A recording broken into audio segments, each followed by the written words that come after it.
الحمد لله نحمده ونستعينه ونستغفره ونؤمن به ونتوكل عليه ونعوذ بالله من شرور أنفسنا ومن سيئات أعمالنا.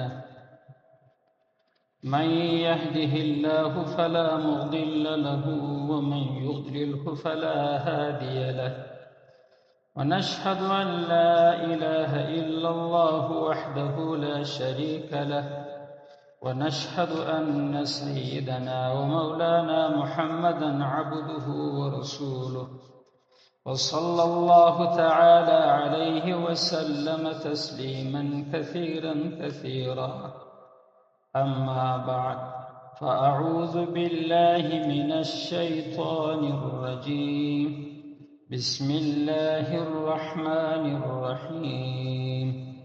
وعنه رضي الله تعالى عنه قال: قال رسول الله صلى الله عليه وسلم: لا عدوى ولا طيرة ولا هامة ولا صفر، وفر من المجذوم كما تفر من الأسد.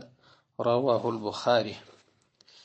د نن وړانګه چې دا د سفرې د میاشتې سره اړه لري، خو د سفرې د میاشتې په باره کې د حدیث شریف ما ووایه. د دې حدیث په مضمون هغه وخت موږ پوهیږو چې د دې حدیث د مخه په یو څو مقدماتي خبرو ځان پوه کړو.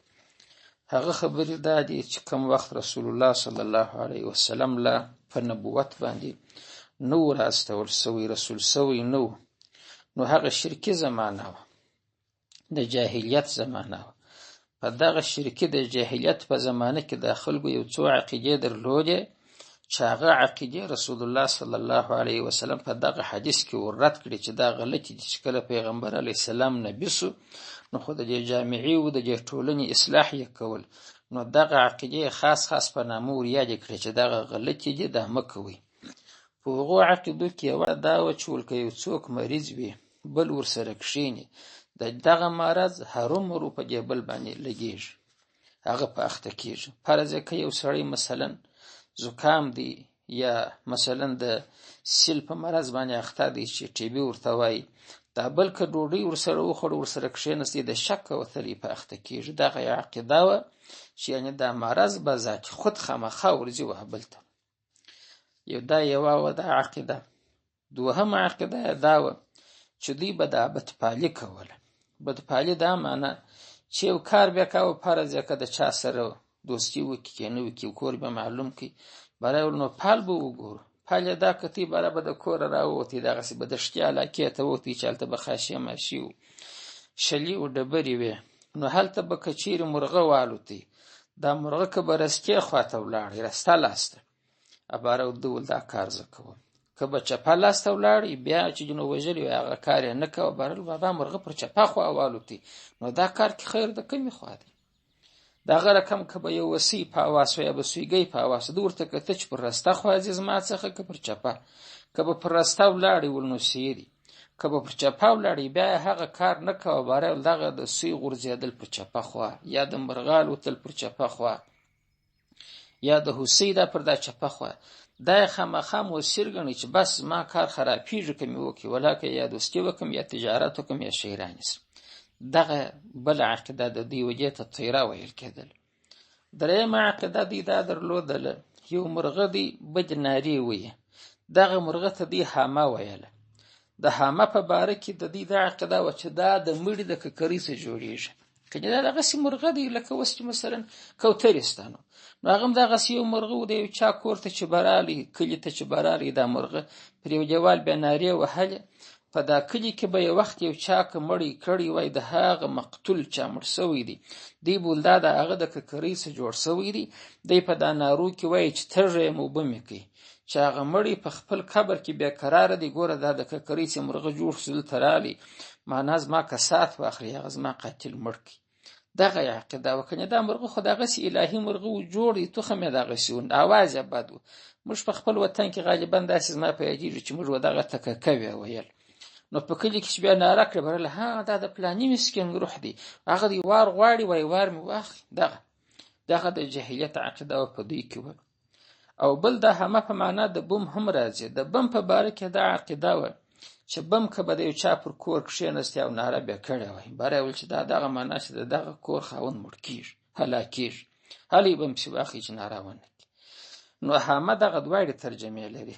دغه د دوی عقیده و. هغه که کوې که راغلی وای چې معنا دا د فلاني مسکین د روحه څه جوړ سوی دی، دا مرغه راغلی دی وار غواړي وای زما که ساعت واخلي، که به بم وای وربم دغه وای دا د کور سړی معنا مړ کېږي. دغه عقیده وه. څلورمه عقیده یې دا وه د سفرې د میاشت په باره کې چې د سفرې میاشت که به راله ول دا نو داسې درنه میاشت ده، د بلاو څخه ډکه ده، د مرضو ډکه ده، د رقم معنا افتونه پکښې کېسته، وباوې پکښې کېسته، نو چې پام د سفر ونه کړي پر یو خوا ونوځي. دا یې څلورمه عقیده وه. نو رسول الله صلی الله علیه وسلم چې رسول سو، پیغمبر علیه السلام ته جوامع الکلم ورکول سوي. جوامع الکلم دا معنا چې مختصرې خبرې معنا کې څوک یو چاته تشریح کوي باره بسته ورکې غواړي، بسته ساعتونه غواړي. نو دا دغسې یو حدیث دی، خو د دې دپاره چې پر خلکو ونغمېږو نو ما په مختصره توګه درته تشریح کوي. مخکې مقدمه مې وویل، اوس حدیث وایم. حدیث د حضرت ابو هریره څخه روایت دی. دی وایي چې رسول الله صلی الله علیه وسلم فرمایلی دي، هغه لا عدوا ولا طیرة، لا عدوا نه تجاوز ته د مرض د یوه سړي څه بل ته چې خامخا به هغه بل په اخته کېږي، ولا طیرة او نه دغه بدپالیس ته چې که یو شی پر چپه خوا ولاړی وسی یا مرغه یا بل بره به نو خامخا دغه کار خراب وي، او نه حامس ته چې هغه د بم نحوست یا هغه بل مرغه چې راځي چې د مقتول وار غواړي، ولا سفر او نه سفر است. سفر دا نه منه چې د سفرې میاشت نسته، یعنی د سفرې په میاشت کې چې کوم افتونه خلک وایي دغه نسته. تر دغه ځای پورې رسول الله صلی الله علیه وسلم دغه ګرد باطلې عقیدې چې وي هغه یې ورد کړلې. اوس د حدیث دغه بله ټوټه، وفر من المجذوم کما تفر من الاسد، دا څه مطلب دی؟ د دې مطلب دا دی چې پیغمبر علیه السلام وایي وفر ته تیښته کوه من المجذوم د خوراړه مریضه څخه. خوراړه یو قسم مریضي وه، پخوا بیخي ډېره وه چې په یو اندام پسې به دا مریضي وموښتله نو هغه اندام به کرار رژېدی کمېدی به، که به پزه به خلاصه سوه بره، که به غوږ دغسې و، که به لاس دغسې و، نو بده وه. نو پیغمبر ویل د دغسې مجذومه څه لرې ګرځه، مه ورسره کښېنه. څنګه ځینې تښته کما تفر من الاسد، لکه ته چې تښتې د زمري څخه، لکه د زمري څخه چې څوک ځغلي وای خوري مې، نو د دغه مجذومه څه لرې ګرځه. نو دلته اوس خو دا د حدیث مطلب سو، حدیث چې ما ول هغه اصلي هغه عقیدې ردولې. دغه حدیث بخاري شریف روایت کړی دی، مشکات شریف په 391 صفحه کې د 2 جلد نقل کړی دی. نو حدیث خو د شک وتلی صحیح دی. دلته یو علمي سوال واردېږي چې د عوام الناس سره اړه نه لري، کېدای شي هغه کسان چې هغه اهل علم وي نو د هغو سره اړول لري. باید زه ذکر نه کړم، خو بیخي مخ ته راغلی، سترګو ته راغلی، نو بیا ذکر کړم. هغه دا دی چې دلته سوال واردېږي پر حدیث چې د حدیث په سر کې راغله چې لا عدوا، چې مرض د یوه سړي څه بل ته تجاوز نه کوي. په پای کې راغله چې د مجذومه څخه ځغله داسې نه چې تم په اخته سي، خو دا معنا چې مرض تجاوز کوي. نو سر یې څه وایي، پای یې څه وایي، معنا دا خو نه سره لګېږي، تعارض یې راغلی.